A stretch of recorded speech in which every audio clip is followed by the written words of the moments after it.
Hello, hello, hello, and welcome back to another episode of the Believe in UCLA Football Podcast. My name is James Williams, a reporter for USA Today, and as always, I'm joined here by my co-host, former UCLA linebacker Josh Woods. Josh, what's going on, man? I think that's my first time hearing that It probably is. I've been working in on it a little person. bit. It's not smooth yet, though. It's not smooth. I got to work on it a little bit. I got to say it in front of the mirror a couple times, but yeah. I mean, I feel like it's shorter than the other one, so right? Yeah, it's short. Yeah, it's because it was smooth. I say a reporter and an editor for the Orange County Register. Like I guess I had said it enough times, but now it's like it's just short. It's kind of like sudden, and I'm like, oh, USA so Today, I don't hey, know. that's big time though. Yep, it's been going well. I was at the Rose Bowl, Yeah, while watching the UFC fight. It's pretty good. I could be doing worse things, right? So wasn't bad. yeah. I Hopefully, mean, yeah, a lot more I big I events you get probably to actually go to. yeah. Yeah, We'll see. I'm But supposed to be going out to Dodger Stadium at some point. I don't know if you've been keeping up with Shohei Ohtani, and we'll talk about UCLA football here in a minute. But he's a 50 he has his 50-50 milestone, 50 home runs, stolen bases he's trying to get. And so they're on the road right now, but I was hoping to be there in person for whenever he did it, but they're not supposed to be at home until like this weekend or something. So I don't know. He'll probably get it by then, but I should be going out to Dodger Stadium at some point for um, just kind of ahead of their playoff, uh, the start of the playoffs here. So we'll see how that goes. But I mentioned how great of a time I had at the Rose Bowl. I can't say the same for everyone else that was there, though.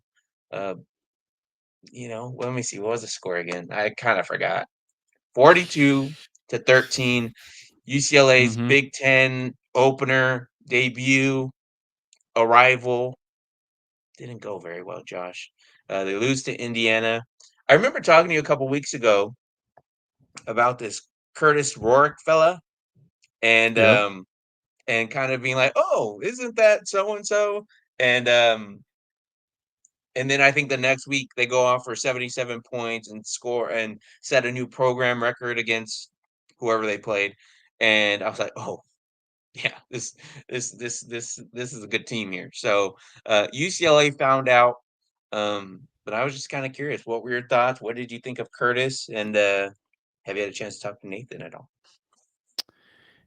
See, I've been hearing about Curtis for a while because, Hmm. like I said, his brother Nathan Works is the quarterback for the BC Lions. Spent some time in the league, in between BC, the league, and then back to BC. Um, and I've always heard that he was a taller, better version than Nate, which is crazy because Nate Hmm. has some of the best arm talent that I've ever seen. And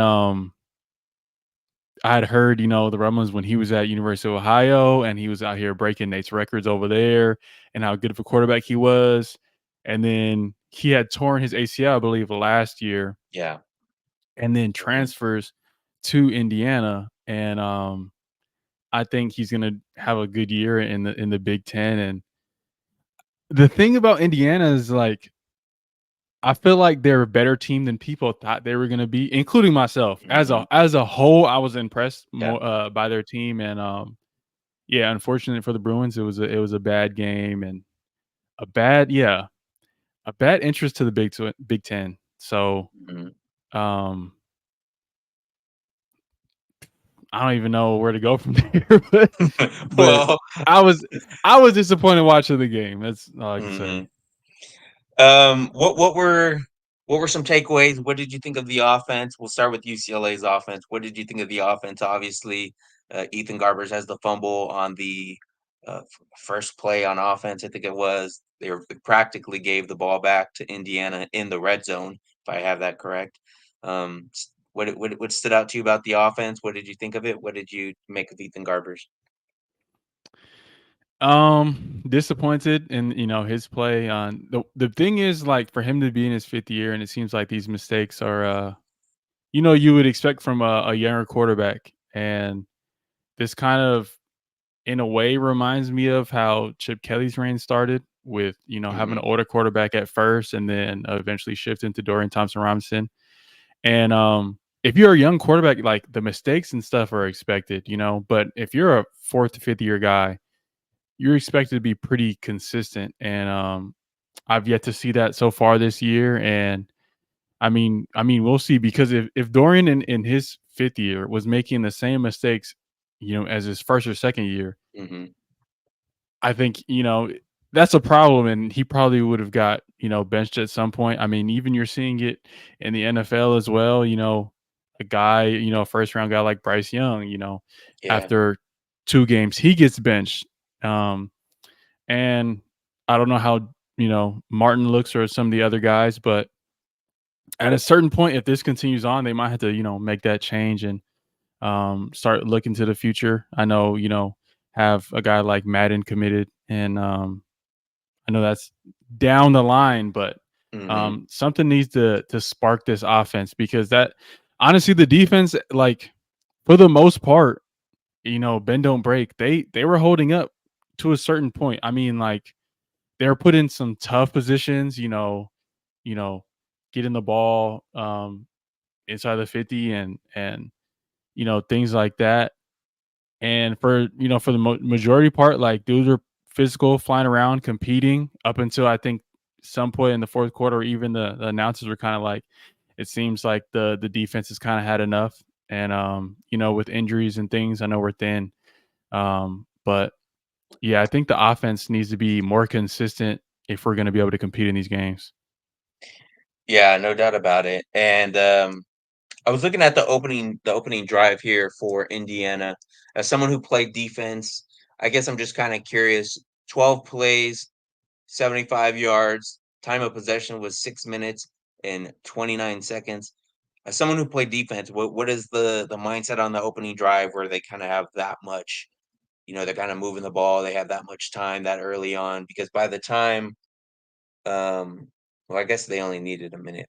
There was 7 minute, or there was 8 minutes and 31 seconds left in the first quarter when Indiana scored on a 3-yard pass from Rorick to Miles Cross. So as just someone who's played defense, I guess I'm just kind of curious, like, what does that time of possession do, especially on the opening drives? That kind of wearing you guys down from the jump. It's definitely frustrating, and I wouldn't say it can kind of get in your head, especially starting the game, and usually that's like the most tired you are is usually that first drive, before you get your second win and really start getting the flow of the game. So having Hmm. a long drive can kind of mess the group up, but I mean that's when you have to lean on your the older veterans that you have across the board to kind of like shake it off and then hit that second drive with a different mentality and not worried about what happened in the past. But yeah, it's definitely tough to start after a big drive like that. And I think too, now that I guess I'm kind of looking at it here in front of me again, as when I was there at the Rose Bowl, obviously, they score on their first drive, and then Ethan Garber says the fumble, Indiana recovers less than a minute later, they're scoring again. That means the defense had to go right back out there like less than a minute. So not only was it the 6 minutes and 30 seconds that they were on the field for the first drive, less than a minute later, they're running back out there, uh, right after the offense gives up the ball, and it's in a short yardage situation. So I can imagine that the defense probably probably was not very happy at that kind of situation. No, I know they're pissed, and it's being in those moments at the time where you have to.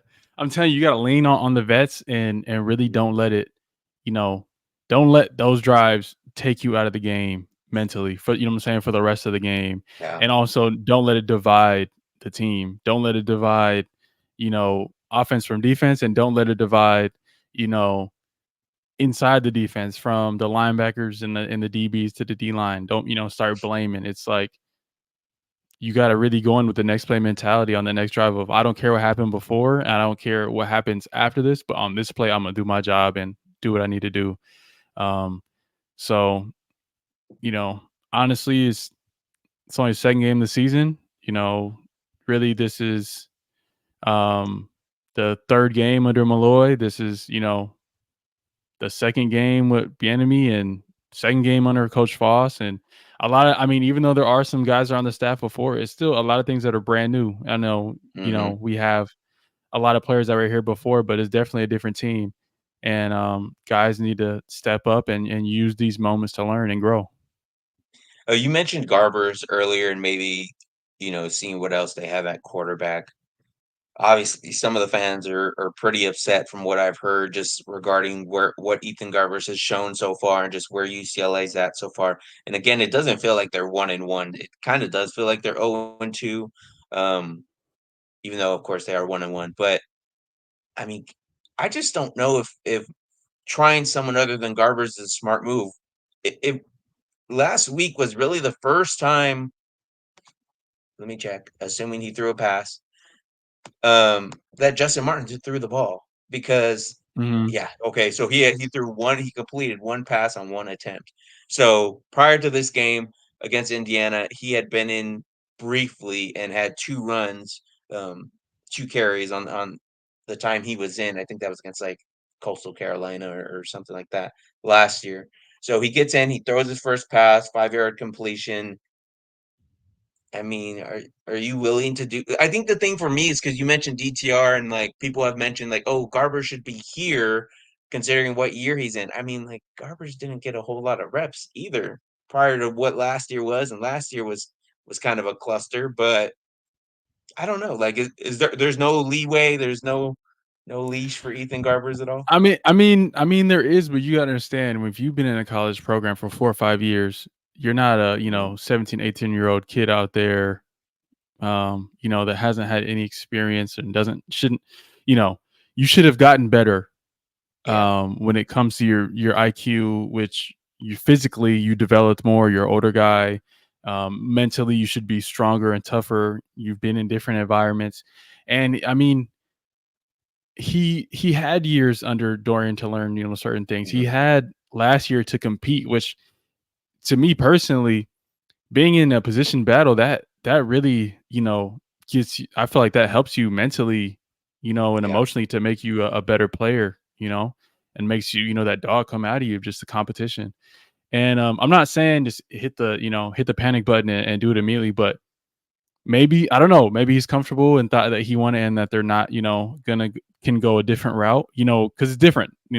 Dante Mhm. Moore was a 5-star last year, and there was that pressure of, the things that we talked about is, do you Yeah. have to automatically start Dante because he's a 5-star? Garbage is older. Does he automatically get the Mhm. shot?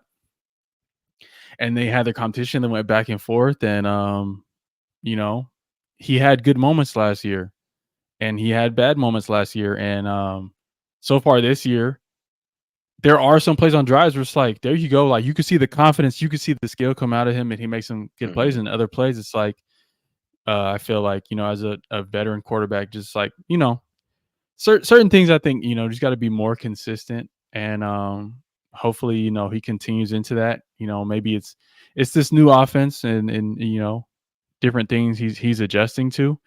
Um, but yeah, if you want to, you think about other fifth-year quarterbacks across the country, Cam Ward, other people that, Yeah. are older guys that are going straight to other programs, and other than DJ Ukulele, they're going into these other programs and immediately thriving. Well, And I think too, I mean, if you just compare it to what Indiana was, like you said, Curtis comes in first year from a different program. They have a new first year head coach, Kurt Cignetti comes in to Indiana, and mhm. these guys have only been together for a spring and a summer too. And yeah, and you see, I don't know, it seems like more chemistry. And I know that they brought some guys from JMU, Yeah. I believe. Hmm. Yeah, they brought a few. And yeah, and that's another thing where it's like, the chemistry wise, these receivers have been there with Most of them. Garbers Yeah. Hmm. last year, all off season. So like, you would think they would have that, and the talent's there. I think J Mike is a stud. I think Yeah. that Rico guys like Flores, Logan Loya, Titus, hmm, these guys, the tight end, Maliki uh, Matthew. Hmm. yes, sir. And then you have a stud in the backfield with TJ. Like, there's weapons. It's just being able to, use them consistently, and everybody being on the same page. The O line at times, like, they can run block. The running blocking doesn't seem like a problem for the Mhm. most part. I feel like they look consistent in that, and then certain things, in pass protection needs some work on. But yeah, like the weapons and the pieces can be there. It's just getting everybody firing, getting everybody on the same page, and you know maybe it takes a few more games and things start clicking. It's just this stretch of games is tough. Yeah, Like this is the these. wrong few games to try and get some chemistry going on, Yeah, but you would hope that you had this stretch at the back in the season, but like I yeah. said, you got to use these moments. It's growing pains and adjusting and readjusting and figuring things out. And on another note, Mhm, I don't want all this blame to be on Coach Foss because, like I've said before, given the circumstances and the things that he mhm. got handed over, there's only so much that you can put. I feel like on Coach Foster, and I've said it's going to be a process. Like this year is going to be rough going through things, and it's going to be a process. And I hope that they give Coach Foster the grace and the time, at least 3 years to really turn this thing around and it to be his and, you know, it to be a team that more so and fully embodies Coach Foss as a head coach. And yeah, so I see a lot of blame going on, A lot of Twitter finger fingers, pointing. Yeah. people Yeah, going, yeah. at different people. And I feel like we weren't expected for this year to be the undefeated national championship run. That's what I'm saying. I'm not sure what people were expecting. I was telling people, I'm like, Like, "Guys, I don't know." Like, sure, I think a lot of people, myself included, were saying, "Yeah, you probably should be winning these first 2 games, and then you kinda know going into the 3 games that it's gonna be a little rocky, right?" But you can't lose to Indiana like that. like after, but I'm saying Indiana is a better team, and I mean, they're a better team than they're a even better what they team were than last year. people. But because they look Yes, at what last year's record was. I think they were like 2-11 or something last year. So they look at that and they consider them the bottom of the Big Ten, and they say, "Well, if we can't even beat the bottom of the Big Ten, what are we doing? Did we make the but right you decision?" got to think their head coach is one of the most winningest, and he also Mhm. got the keys to the building way ahead of Yeah. Coach Foster. Coach Foster got them really late after early signing day, after Mhm. the first really transfer portal window, pretty Yeah. much. He got the keys, so late where he wasn't able to really fully recruit and fully, do certain things. He was able to pick up some guys at the end, which I think are, for the time period, picking up some veteran linemen and some other pieces. I mean, that was a win. But I just don't, know if we have enough yet to do those certain things. I mean, you lose when you're stud running backs, you lose, Who might be your starting for the Chiefs, Carson Steele might be starting or getting some yeah, time with the Chiefs here. you lose your 5th year senior center. You lose, you know what I'm saying? You're losing Mhm. a first round pick defensive end. You pretty much lost majority of all your pass rushers, Yeah. which is you lost your DC and one of your young upcoming DBs, and Mhm. it's a lot of things to try to rebuild, and it's the timing of which Foss got. I just That's what I've been trying it's to tell people. it's tough. I don't Mhm. think I don't think many coaches in the country would have been able to salvage what was, what I'm saying. It's really early on, but I'm saying like he was just put in a tough position, you know, um, and making the most of it. And the kids still seem to be, competing, working hard, and they can still turn things around. It's just been one game, and like I said, this versus Indiana team that I think is, you know, better than what people thought. So give it some time. We'll see. We'll Yeah. see how this game is this weekend, and go from there.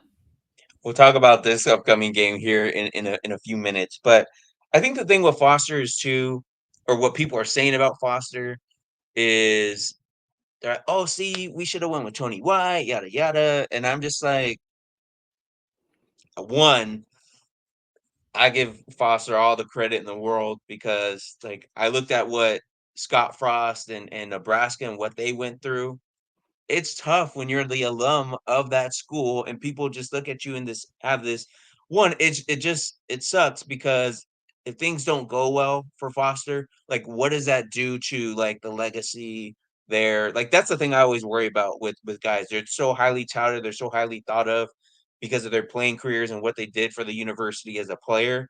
And like now all that gets kind of thrown by the wayside. Like when you mention Carl Jarrell or Rick Neuheisel to some people, they don't even like hearing the thought of it. So I'm just like, I don't know. So But there's nothing that can, I feel like, tarnishes Foss's legacy. He's always going to be an mhm, All American and one of the best to ever play running back at UCLA. At the same time, think about, you can't say anything about his coaching either, because running back wise, yeah, maybe like he still has to prove himself as a head coach, and that I mhm, believe that's going to come. But as a coach in general and as a recruiter, you got to think about the running backs the past 5 years and the talent mhm, that he's developed. And even you see TJ Harden, who I think is one of the best running backs in the country. Um, the development that he's had, and I know there's this there's so much more that he can do, and yeah. I think it'll come along. You know what I'm saying? So, um, yeah, I'm saying telling you, just give Foss more time. Just I, it's grace, I, man. Be I think this they, year. I Everybody's think they coming had, expecting, like, yeah, like yeah. that. They It's expect everything to different, happen so fast because they see all the other programs kind of doing it fast, working the transfer portal and everything else. And again, like the hiring cycle kind of, messed up a lot of that. And I think it's going to take another year. Some people are saying, is he going to make it through the year? What if they only win one game? Yada, yada, yada. And I'm like, okay, let's say that does happen. Let's say they do move on from Deshaun Foster the way some of you guys among the fan base are wishing happens, I guess, at this point. And then what? You're going to get a new coach. You're going to get a new staff coming in here.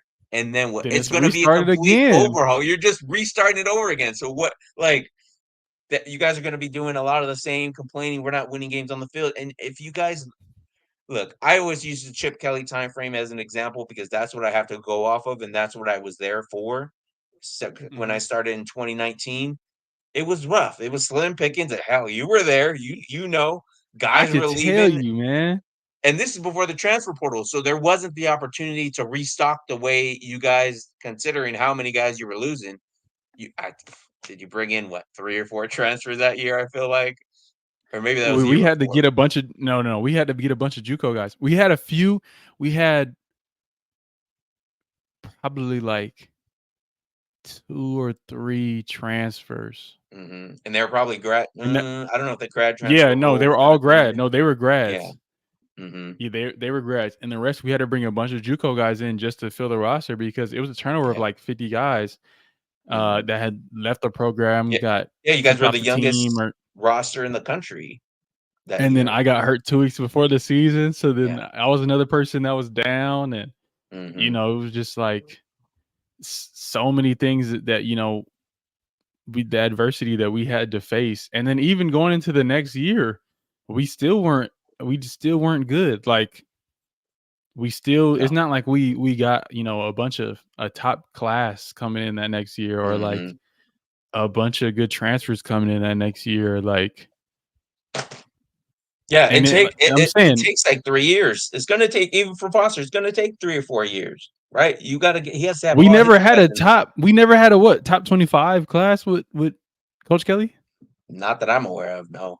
Whatever your top classes were I was like, I with think my Mora, recruiting or class, you were probably a or part of, I 2016's recruiting class was like the last class of like 3, 4, and 5-star guys. After that, it was like we were getting 3 commits stars. from 3 stars, some 2 stars that only like the only other offers were Ivy League or like other small hmm schools, and like that's what we were getting. It's not like Foss was handed over a top 5 recruiting class with all these 5 stars Right. like some of these other He didn't schools take over had. Like, Alabama.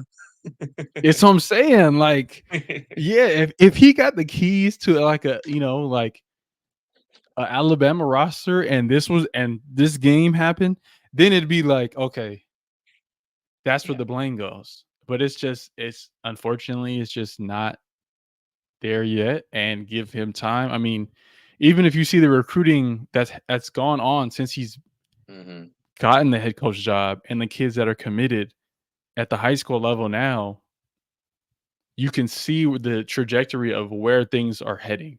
You know what I'm saying? Yeah. The roster that could come in. That's just the high school talent. But after this, you never know what the Mhm. portal will bring in next year. Um, and yeah, and the thing is, I feel like for the pitch, it's like if I'm a kid and either in high school or either in the portal eventually, I feel like if a team is not doing good, the pitch is gonna be come change the program around, like be the change, Mhm. like help us change this thing. And I think that's if depending on how the season goes, I see that happening. And like people think like having a bad season, you're not gonna be able to recruit, but at the same time, if you flip it, like you can come in and play right away, you can come in and change this thing around. Yep. So I think you know you can keep the same coaching staff and bring in a different roster next year because we'll finally see what a full recruiting year looks like under Right. this staff. So I don't think we can judge the coaching staff until they have, because like I said, it's different. They let Chip really like go three. Really, it took him 3 or 4 years to really get Mhm. the roster that he wanted. You know what I'm saying? Where Yeah. he got It all the wasn't old for guys me. out. Honestly, it wasn't until like my 3rd year covering the team where I'm like, "Oh, this is college football. Like, this is a competitive team. Like, this is the process." Because the first 2 years, I was like, "Oh, I don't, what is this?" Because he I'm like, "Is because he this what wanted to happens bring at in other his schools or what?" Right. because he wanted to bring in his type of guys, and Mhm. it took guys weaning out and Yeah. all that to finally have a team, and then it was like, okay, he's competing. But that was really after COVID. So I'd say 21, right? So his fourth Yeah. year Mhm. was the first winning season, Yep. and even then, again, like I said, he didn't have a top 25 recruiting class, but he was given that time and that grace to really do what he wanted to do. Did that win a national Yeah. championship or a Pac-12 championship? No. Um, but it took the time to finally be quote unquote successful, though have a winning year. Right. Um, so it's Takes just time. I mean, takes if time, you man. Takes if you time. if my whole thing for any team, any fan base, whenever they say we want a new coach, I'm like, all right, well, for whatever complaining you're doing now, saying you want a new coach, you're going to be complaining for the next 2 or 3 years because there's going to be a rebuild phase more often than not. I mean, you get your few. I mean, still early on, but yeah, Indiana looks like they were able to turn things around and they're on the right track so far. I think the other thing people still think about Jonathan Smith and him having been the possibility of him being here, Jetfish being here. They just look at all the other examples and what other people are doing. I think that just focus on what I you was like, have. UW just lost. So I know Coach Fish Yeah, is they getting lost to heat. Washington State. Yeah, yeah, You know what I'm saying? And yeah. like But even with Arizona, it's when Jetfish was there, didn't they win like 2 games the first year, 3 or 4 games the I second think they year? won one game. They were Something bad. like that. But it was until like year 3 when he kind of had most of his guys there and the guys he wanted and half the school from Servite um, that he Yeah. had, that he had what produced a winning formula for them or at least made them competitive. So it's going to take some time, people. Just relax, hang out a little Yeah, bit. yeah, just it's like but just stay supportive. You know what I'm saying? There's Hmm. no reason to just be we don't want to be that ugly fan base that just, automatically goes to hating, automatically goes panic, automatically, wants people fired. Like for what? What is that gonna do Hmm. for the program and the kids? Cause then, yeah, you don't And want to who else is be going to want to come? and that's the thing though. It's like, yeah, you don't want to as a recruit or whatever, you don't want to go to a program where it's a different coach every other year. Hmm. You know what I'm saying? And you want some stability and I think that's what's gonna bring, better like I said, better recruiting and better results. It's All right. yeah, it's not we're not Alabama yet. You know what I'm Yeah. saying? Where Takes time to get to that.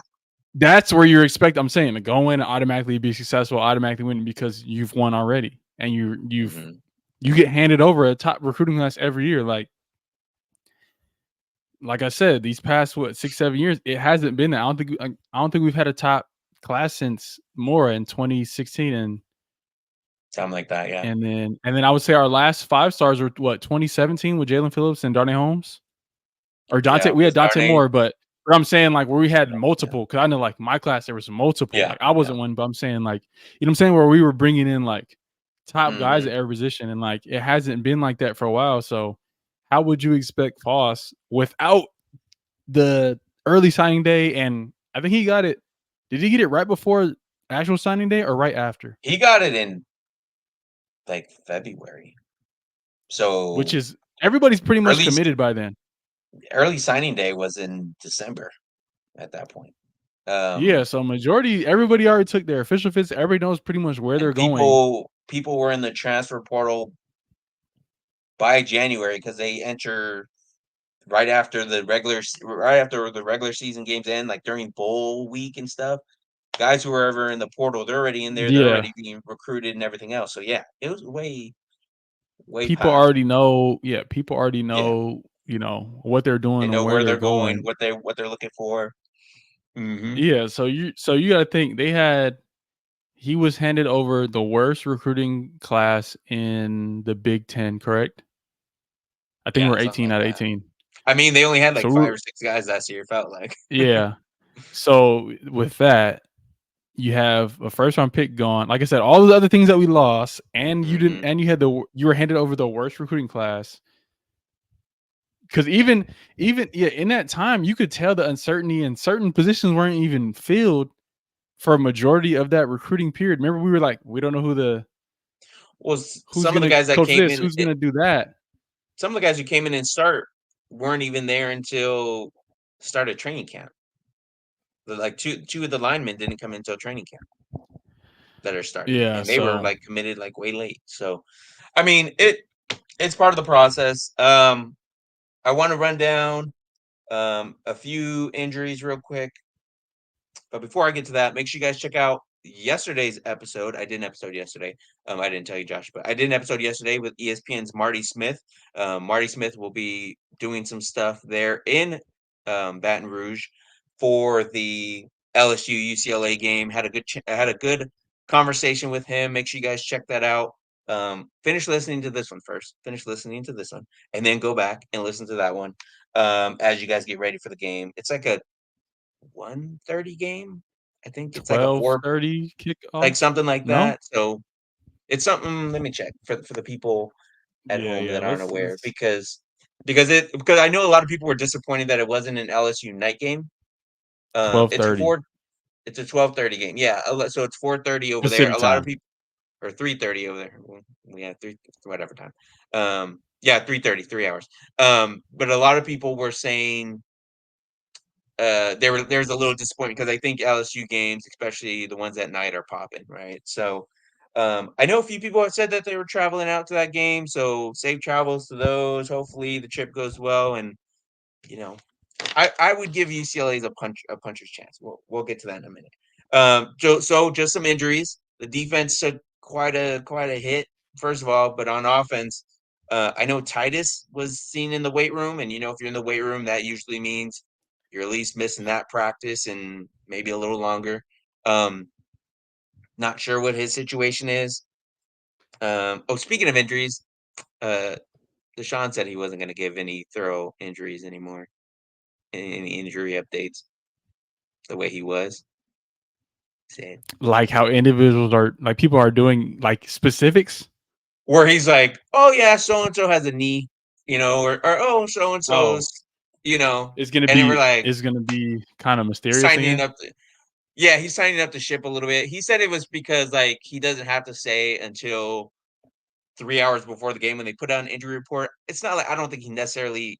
I mean, maybe it comes as a coincidence because there were a few injuries yesterday at practice that he said it before he said it, but that's kind of the new rule. So I'm still kind of happy that we even get an injury report within like 2 or 3 hours of the game, and that's a Big Ten rule. So I get it, and his gamesmanship and all that stuff. You don't want to say who's hurt or whatever the case is, but yeah. So Hmm. Titus was in the weight room. Defensive lineman Keanu Williams and Jay Toia were in the weight room. Ale Kaho was back in the weight room. So I don't know what the situation is on all those Yeah. guys. I don't think the reporters that were at practice on Wednesday, excuse me, um, were able to see anything. Not that I saw them kind of say. Usually, you can tell if someone has something taped up or whatever the case is. Um, but those were guys who were not practicing, so we'll see what that means. I mean, that doesn't make things any easier. We can jump into the LSU game here with just some general thoughts here, but according to BetOnline.ag, um, UCLA is a 23-point underdog. If I have that correct, I think LSU is the favorite. But I think the game spread is 23 and a half, or the over under, excuse me. I believe. However, the gambling stuff works. But yeah, 23 and a half points. Do you think UCLA is gonna suffer another loss and lose by 23 points? There's no way, right? I hope Right? not. I do feel like LSU, if any of those guys remember Hmm. 2021, will be playing with the chip on their shoulder. Yeah. Um, so we'll see if that adds any fuel to the fire as far as Hmm. they want their get back. Yeah. Um, but hopefully offensively, like I said, things tidy up and we see some growth in the offense and I think that's honestly what keeps you more competitive is being able to score. Um, Hmm. Being able to score at will always keep you in games because it doesn't matter what I'm saying. It's hard for defense to put points on the board. And now we're seeing with the speed of the game and all these different explosive offenses that they say defense wins championships. Offense definitely wins games, and offense definitely Hmm. can keep you in a game if just every time they get the ball, it's a scoring possession. And it sucks to have these injuries on defense because, especially key guys, key veteran guys, in the Hmm. interior D line. Um, I know I'm excited to see, Ciali step up, see Venny step up, but losing Hmm. a guy like Jay Toia is tough. Um, he was such a big him coming back to the program this year was such a big thing of like not losing him to other Yeah. schools. I think he's one of the most underrated, interior defensive linemen uh, in the country. And then another guy we don't like seeing, I mean, Ale Kaho, been waiting, I really thought this, and it could still be his breakout year. I'm so excited. Hopefully it's nothing serious and hopefully he plays this game and, for the rest of the year and does some, big things. But yeah, we hate seeing, guys like that hurt. Yeah, definitely. Yeah, when I saw Ali Kaho among the list there, I was like, God damn it. And it's been kind of neat because Tough.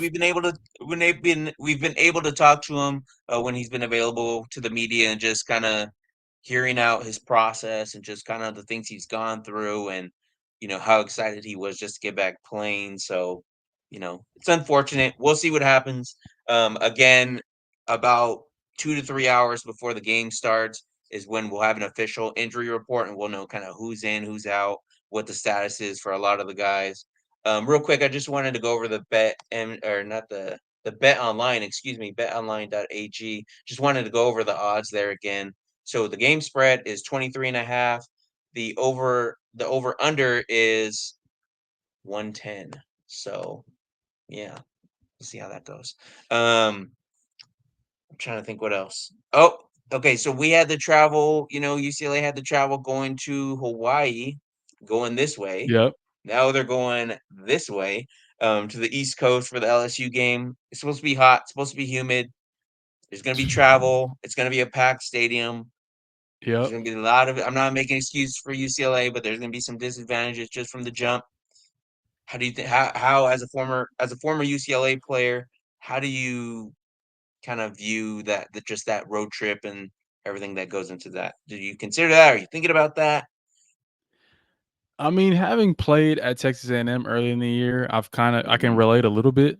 Um, and one of the beauties of UCLA is the quarter system. So right now, I don't think classes haven't No, started yet. you So they still got like should, 2 weeks or something. yeah, hopefully be able to go an extra day and get acclimated to the stadium and the humidity and the temperature and Hmm. things of that nature. um, and then just enjoy it. You know, like I heard Coach Foss say, like these are the games you come to college for. You know, the experience. You know, experience Mhm. in different environments. I think is one of the coolest things in sports. You know, being able to have your band of brothers.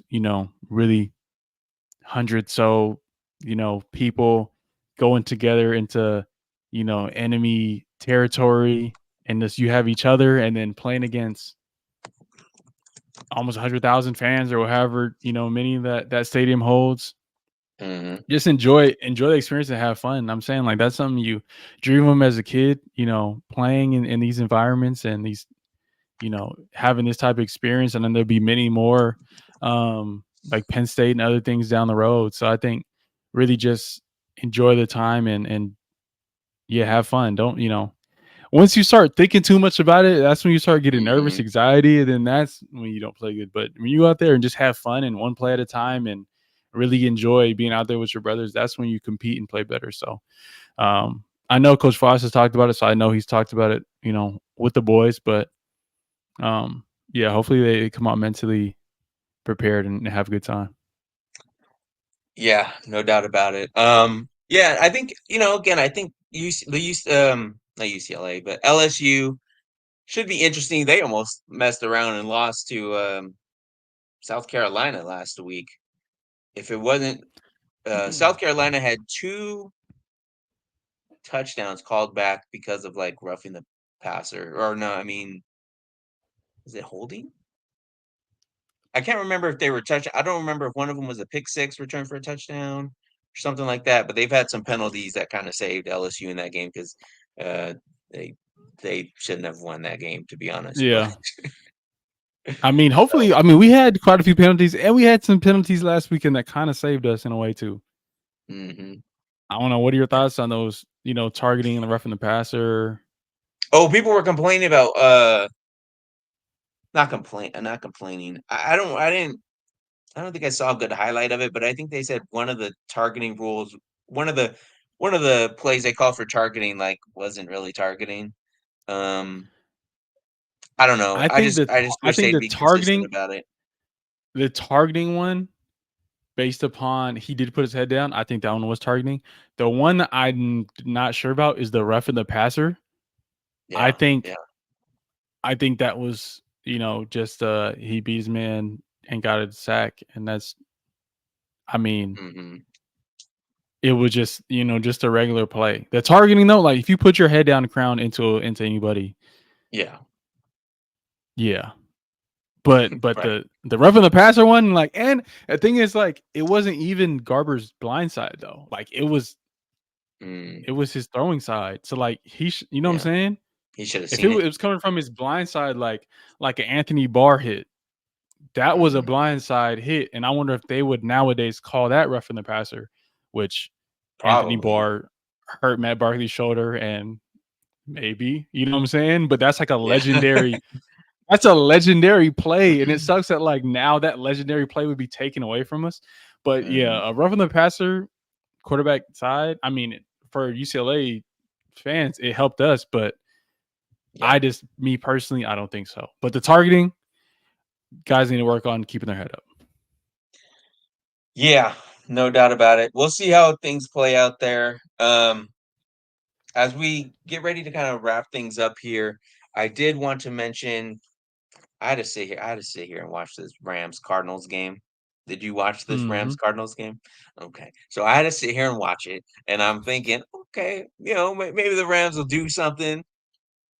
I'm kind of curious. Did you talk to Chris Barnes this week? He had two tackles and a sack. I mean, they only allowed 10 points to the Rams. I was like, God Nah, damn. I mean I talked to my dog before every game, but Hmm. uh I was just talking to him about it. I think like their defense is good, like they have all the pieces, and as long as Kyler Murray is healthy and playing the way he's playing, then the And Cardinals are getting gonna the be a ball to decent Marvin team. Harrison. Yeah, but just the way Two first he's quarter running touchdowns. around Crazy. is Hmm. reminds me of Oklahoma days. Like Yeah. Yeah. he's out there being a problem again, looking healthy, scrambling, avoiding, getting sacked and extending the Hmm. play. So I think he's back to being himself, and it's unfortunate for the Rams, just they're getting hit with these injuries. I mean, their offensive line Yeah, came the into the whole season damn. banged Yeah. up, Mhm. and it seems like every week for them it's been somebody down. Lost Puka, and now Mhm. Cooper Cooper, yeah. Cup missing time. So Mhm. a long season, and the NFL is different because they can pick up guys every week. But when everybody's healthy, I think the Rams will still be playing well. Mhm. And real quick, I've been meaning to ask you this for a while. What did you think of Quentin Lake being named the team captain for the Rams? It seems kind of I quick, mean, no? I, He I was just mean, he's on the been pod like a year and a half ago, I guess now. yeah, That was but like I his mean, you rookie. gotta He was like a think rookie first year.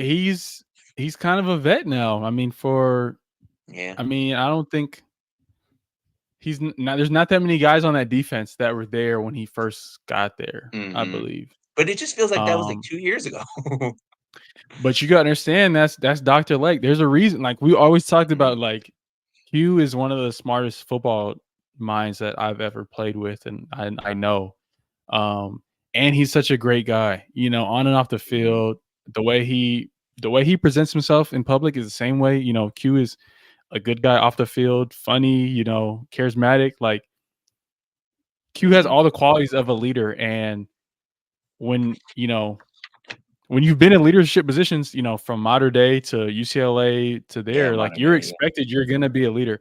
I think it's the toughest when people have never been a leader and you get to a pro team and try to be a leader. I don't think you can do it. I say this all the Mhm. time. Like I've played with guys that like are trying to learn how to be a leader, and it's just like if you don't have those qualities in you already, by the time you're a pro, Right. you're probably not. I don't think you're Yeah. ever really gonna be a leader. It's you know what I'm saying. Like there's so much I've Mhm. learned being a leader from Pot Warner to high school to Yeah. college, like and for Q, he's had all those traits and he's developed as a leader through the years of football. And I'm not surprised. I'm just happy for him. You know what I'm saying? I think Mhm. it's well deserved, and yeah, hopefully they can turn things around over there and get the thing rolling. Yeah, no doubt about it. It caught me a little bit by surprise just because I was like, "Oh, wow." Like I didn't I mean, he definitely deserves it. I just was like, "Damn." He was just at UCLA like 2 years ago, felt like. But that's cool. I'm happy for him. Some people still think Aaron Donald is going to come back at some point when you talk about defensive captains. But did you see him? He said he posted up on the couch. He's like, I ain't leaving. But he's been at the No, US. he's. I know, I know, But I that's know. USC's deal is they be claiming people. They claim LeBron too. Have you seen that Like on their Bronny social went media? there They for be like trying 30 minutes, to, yeah, and that's why they try to claim LeBron. and then they try to claim Kobe because his daughter goes there now, and Yeah, yeah, they yeah, yeah, yeah, they stay trying to do that. Why don't you just claim your alumni? How about that? yeah, yeah, yeah. Think about if we started claiming everybody that showed up on UCLA's campus. It'd be a lot of people. That's what I'm saying. It'd be a lot of people. Um, all right, Josh. I think that's it for me. Anything else? Oh, do you want to give a rehab update on how things are going for you since the last time we talked to you? Yeah, back in Southern California, attacking this rehab grind. Like I said, this process has been a lot smoother than my process at UCLA, and just went a different route. Um, and yeah, I would say I'm ahead of schedule, but compared to last time, I feel so much more ahead. And like it's like I said, it's been smooth, almost painless. Like sometimes I forget I'm hurt when I'm doing Oh stuff. God. Even like my little brother asked me the other day, like he wanted me to train him. He's like, "You want to get some work in?" I'm like, "Bruh, I'm still in my brace. Like I can't run jump. I can't do anything yet."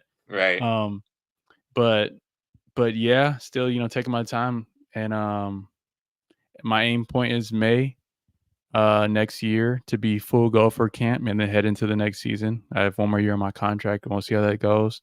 Also, this time I want to send my prayers, and condolences up to Darius Pickett, who has an injury, Hmm. and he unfortunately is out for the season too. And we already talked, and we're gonna come back stronger from this, man. So always send the love and positive vibes our way. We'll appreciate it.